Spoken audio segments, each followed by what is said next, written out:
Време за дневник на регионалната К1. Добро вечер, почитувани. И во ова информативно издание ви ги нудиме најновите информации од Вардарскиот регион Македонија и светот. По најавите се враќаме назад, останете со нас. Советот на општина Кавадарци се изјасни против детални геолошки истражувања на планината Кожув. Носили 2018 година нови цени на основните прехранбени продукти. Започнува 16-тиот пореден конгрес на ВМРО-ДПМН.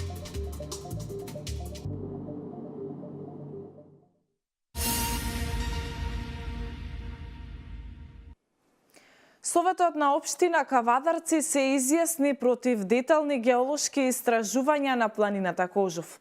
Одлуката на мнозинството советници во Советот следи од како Министерството за економија побара мислење во врска со барањето за доделување на концесија за вршење на детални геолошки истражувања на минерална суровина на Кожув планина. Кавадарчани се против детални геолошки испитувања на минерална суровина на планината Кожув. Оваа одлука е донесена на барањето за доделување на концесија за вршење на детални геолошки истражувања на локалитетот Матушница, за кој што Советот на општина Кавадарци се произнесе негативно. Советникот на СДСМ Ташо Радњански се изјасни дека апсолутно е против оваа точка, барајќи детално образложение за истата. Која е таа општина која што инсистира на детални геолошки истражувања и каква корист би имале кавадаречките граѓани од ова, праша Радњански. За да стигне до таму нешто, треба да има пат. Од кај ќе биде тој пат? Преку село Радња, за кој што инсистирам 10 на 12 или 15 години, или преку Ѓевѓелија. И се па нешто ќе ни подметнат како со скијачки центар Кожув. Као Радња, Кавадаречка општина, пат преку Ѓевѓелија. Ќе се градеше Чебрен и Галиште, Кавадаречка општина, пат преку Прилеп. И сега што правиме? Минерални геолошки истражувања за металични минерали, па преку Ѓевѓелија. Така, што сме ние тука? Нешто треба да ни подметнат, па нешто како тогаш што дадоа согласност, тогаш беше за времето на господинот Минов. Председателот на Советот Ристо Сакалиев негативното мислење го образложи со тоа што кога се прават геолошки испитувања се дупчи од 200 до 300 метри во длабочина. Подземните води не се гледаат, а минералите што се дупчат влегуваат во тие води и прават проблем. Многу е лесно некој да даде позитивно мислење за такво нешто ако не живее во регионот во кој се планираат такви активности, нагласи Сакалиев. Значи, моје мислење дека да дадеме негативно, па овие други што се надлежни министерства, тие и мерат и имат убави испитувања, имат факти и они нека одлучат. Да не одлучуваме ние да дадеме негативно мислење. Мојот предлог е таков. И сега ако ги дадеме двата предлога, едниот и од тука ние треба да се изјасниме по предлози, да оди со негативно мислење или да ја изземеме. Тајте конкретен. Значи едниот предлог ако оди со негативно мислење, јас сум за тој. Советниците предводени од коалицијата од ВМРО-ДПМН гласаа воздржано околу оваа точка. Најтешко е да се направи баланс меѓу развојот и здравата животна средина. Затоа, доколку нема мислење во однос на тоа дали овој рудник би представувал ризик, хазард за население, затоа што верувајте дека и најмал се што е индустријски развој се представува еколошки хазард. Еколошки хазард представува возење на возило. Дали тоа значи дека ние треба да се откажеме од возење на моторни возила? И Советот на општина Ѓевѓелија негативно се изјасни по барањата на Министерството за вршење на детални геолошки испитувања во Ѓевѓелискиот регион.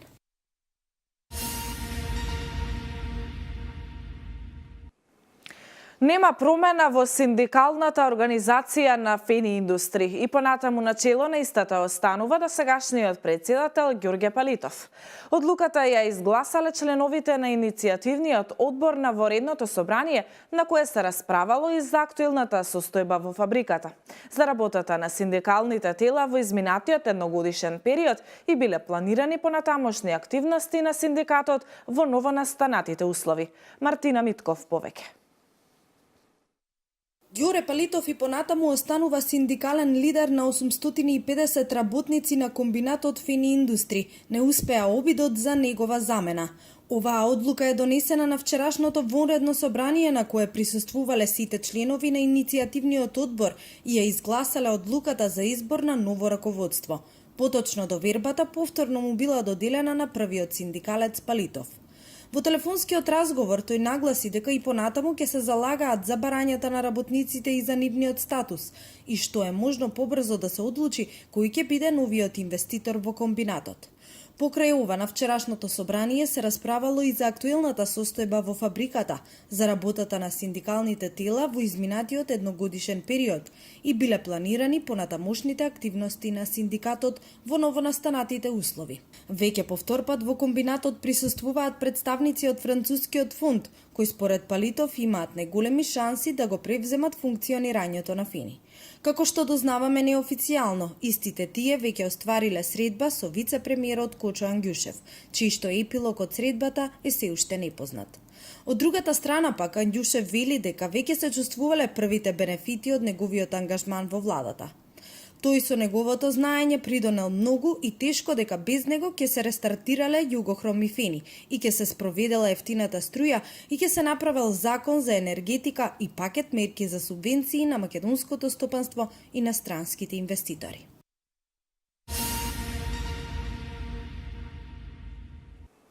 Продолжуваме со економија. Новата 2018 година, освен неизвестност во големи дози, ќе донесе бран поскапувања.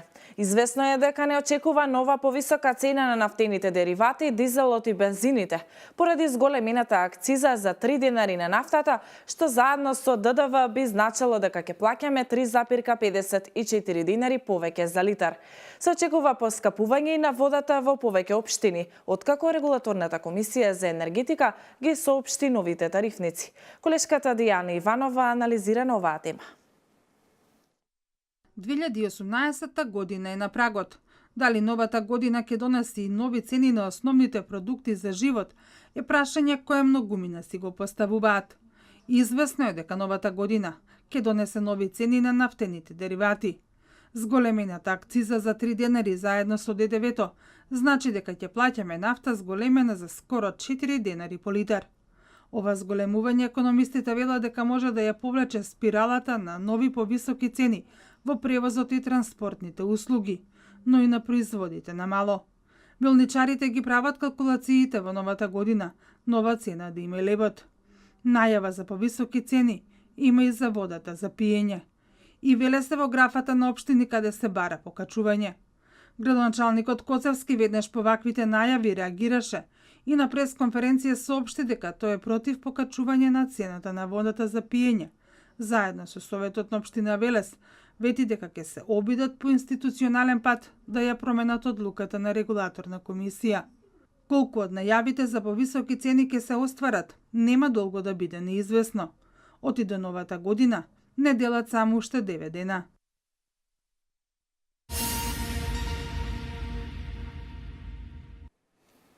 Општина Велес ги подмери обврските кон 842 лица кои ги спроведаа локалните избори. Локалните самоуправи со закон се обврзани до крајот на годината да ги подмират обврските кон лицата кои ги спроведаа локалните избори. 2,724 милиони денари од касата на општина Велес се префрлени на трансакциските сметки на членовите на општинската изборна комисија и избирачките одбори, или на 830 лица, членови на избирачките одбори, 10 во општинската изборна комисија и 2 технички лица. Локалните самоуправи со закон се обврзани до крајот на годината да ги подмират обврските кон лицата кои што ги спроведоа локалните избори, но и обврските кои по основ на материјални трошоци биле создадени во текот на работењето на Општинската изборна комисија. Во име на општините кои што имаат блокирани сметки, оваа обврска ја превзема Државната изборна комисија.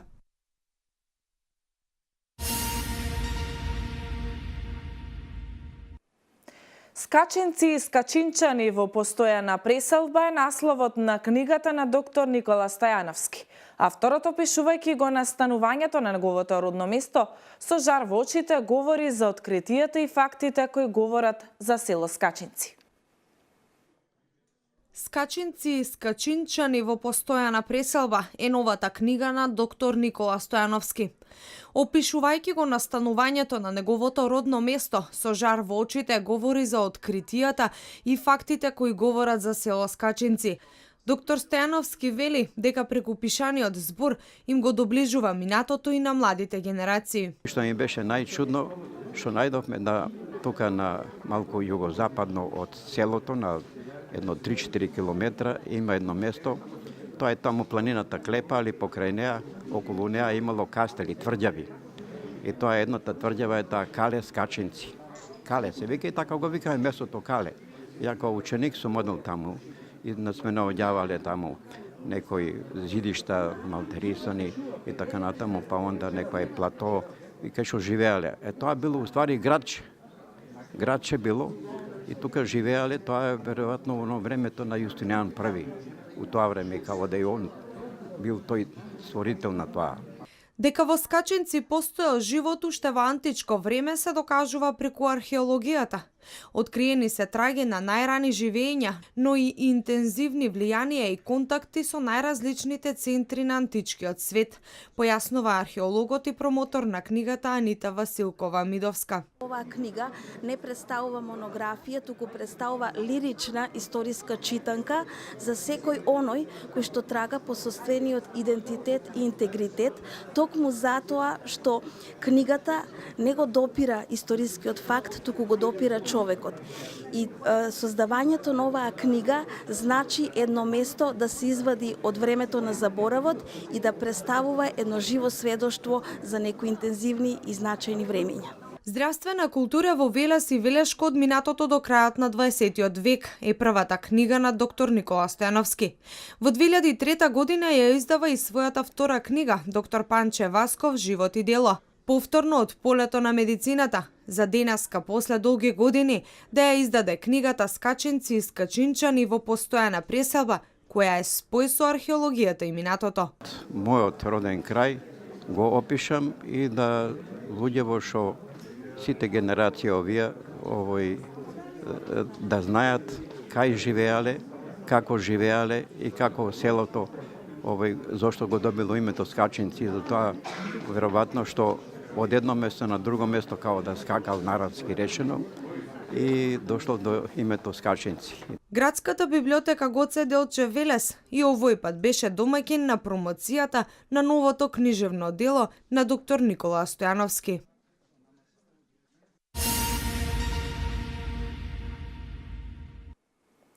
За посебен работен ангажман во остварувањето на годишната програма на Велешкиот театар ќе бидат доделени награди за актер, актерка и сценски работник. Управата на театарот Јордан Хаджи Константинов Джинот ќе ги награди најдобрите вработениот уметничкиот и техничкиот персонал на театарот, кој дале посебен придонес за квалитетот на театарските продукции од програмата за 2017 година и представите од репертоарот на театарот. Фајк Мефаиловски, Кети Борисовска и Спасо Петрушев се најдобрите тројца вработени од уметничкиот и техничкиот персонал во Велешкиот театар за 2017 година. Овие три имиња дале посебен придонес за квалитетот на театарските продукции од програмата за оваа година и представите од репертоарот на театарот, па затоа ќе бидат наградени од страна на управата на театар Јордан Хаджи Константинов Джинот, истакна директорот Младен Крстевски. Оваа година за прв пат Народниот театар од Велес Јордан Джинот да додели три награди. Награда за најдобра женска улога, награда за најдобра машка улога и награда за најдобар сценски работник. Што значи да накратко да ги објаснам? Награда за женска улога значи тоа дека една од улогите да се издвои од актерките која е најдобра и голем број на представи да има одиграно. Значи тоа е условот. Истото важи и за машката награда, така важи и за сценскиот работник кој со наголем број на представи и кој е најангажиран за време на представите и пробите. Директорот Крстевски се надава дека оваа новина која ја воведува Велешкиот театар ќе биде добар стимул и предизвик за актерите и останатиот технички персонал за понатамошна и поуспешна работа. Инаку наградите ќе бидат доделени утре со почеток од 20 часот во големата сала на театарот, а во чест на добитниците театарот ќе ја изведе представата Вдовицата се мажи во режија на Младен Крстевски.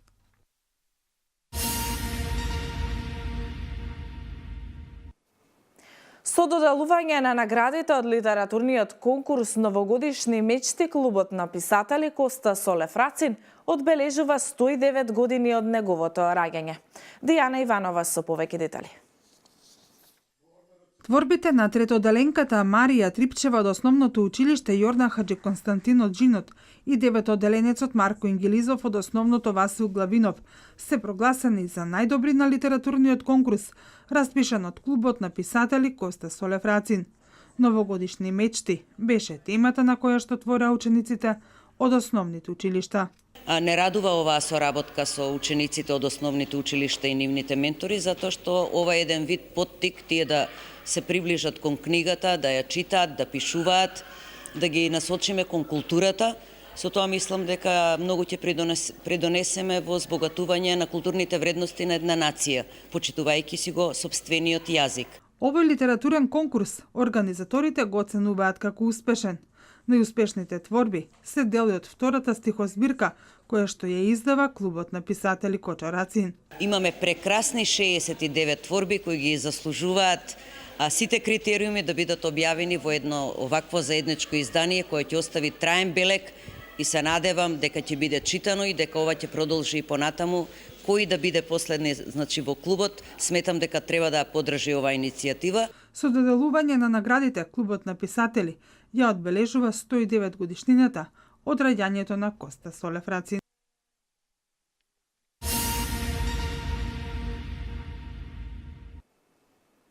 Пратеникот од Сојузот на Роми Амди Бајрам пред почетокот на продолжението на собраниската седница најави дека од денеска во собранието ќе делува како пратеник на оваа партија, а не како дел од коалицијата со ВМРО-ДПМН.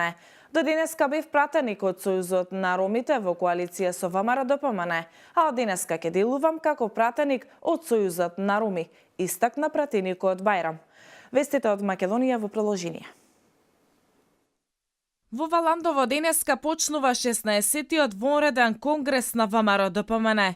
На истиот партиските делегати треба да го изберат новиот председател, откако досегашниот Никола Груевски си поднесе оставка. Христијан Мицковски е единствениот кандидат до партиската правна служба. Пристигнала уште една кандидатура, но констатирано било дека истата е неуредно поднесена, па сегашниот генерален секретар останува единствен кандидат.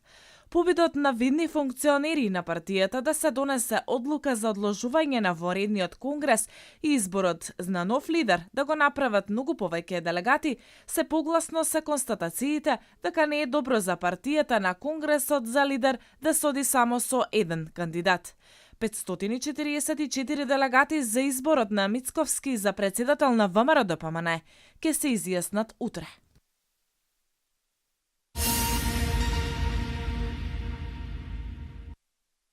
Министерството за земјоделство се подготвува за формирање на гарантен фонд за корисниците на ИПАРД фондовите. При користењето на средствата од ИПАРД програмата, според земјоделците главен проблем е што претходно самите мораат целосно да ја финансираат сопствената инвестиција, а потоа можат да бараат поврат на трошоците од европските предпристапни фондови од Брисел во висина од 50 до 60%.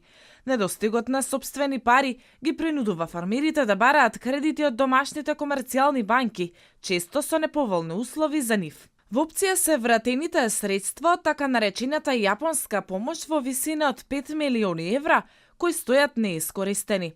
Во меѓувреме, Министерството разговара и со комерцијалните банки, а преку веќе постоечкиот гарантен фонд земјоделците може да добијат 50% за хипотеката за гаранција на банкарските кредити.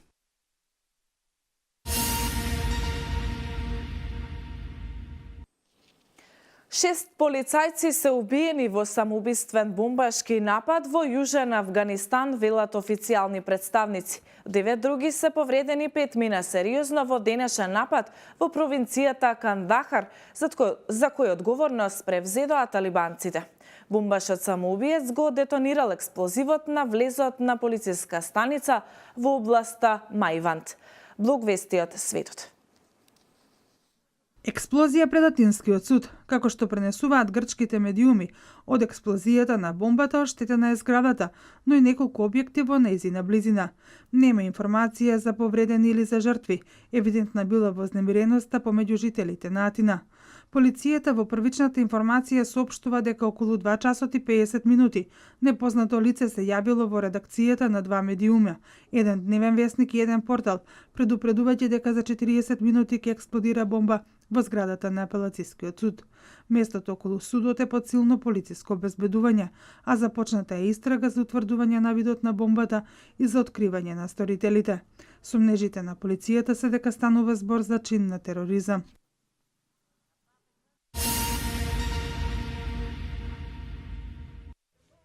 Продолжува неизвестноста за независна Каталонија. Ова прашање се наметнува откако се сумираа резултатите од предвремените избори. Партиите кои што се залагаат за отцепување на регионот од Шпанија, повторно го имаат мнозинството во регионалниот парламент. Карлос Пучдемон, поранешен лидер на Каталонија и предводник на процесот за отцепување од Шпанија, изборниот резултат го поистовети како шлаканица за Рахој. Никој не може да го оспори резултатот. Овој пат победи Каталонија. Поразени се Рахој и неговите сојузници. Партијата на премиерот Маријано Рахој има најлош резултат на овие избори. Освои само 3 пратенички места. Инаку познавачите на состојбите велат дека и покрај ваквата разврска на повидок не е стабилизирање на состојбата, ниту пак решавање на шпанската криза.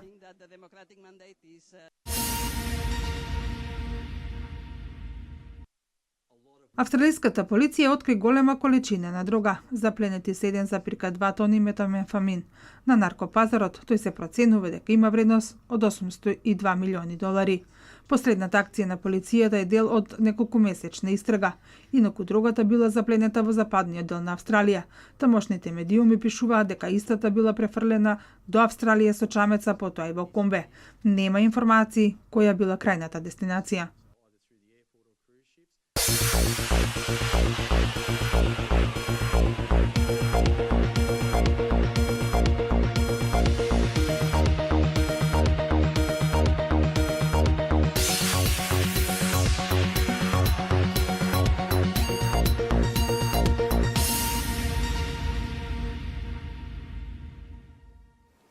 За време на викендот во Македонија се очекува променливо облачно време. Утре ќе настапи зголемена облачност со провејување на снег во северните делови и на планинските предели. Ќе дува повремено засилен северен ветер, кој што на моменти ќе надминува брзина од 60 км на час. Во недела се очекува намалување на облачноста со умерен северозападен ветер и со малку повисоки дневни температури. Со информацијата за времето се одјавуваме. Останете и понатаму со програмата на КР. Пријатно!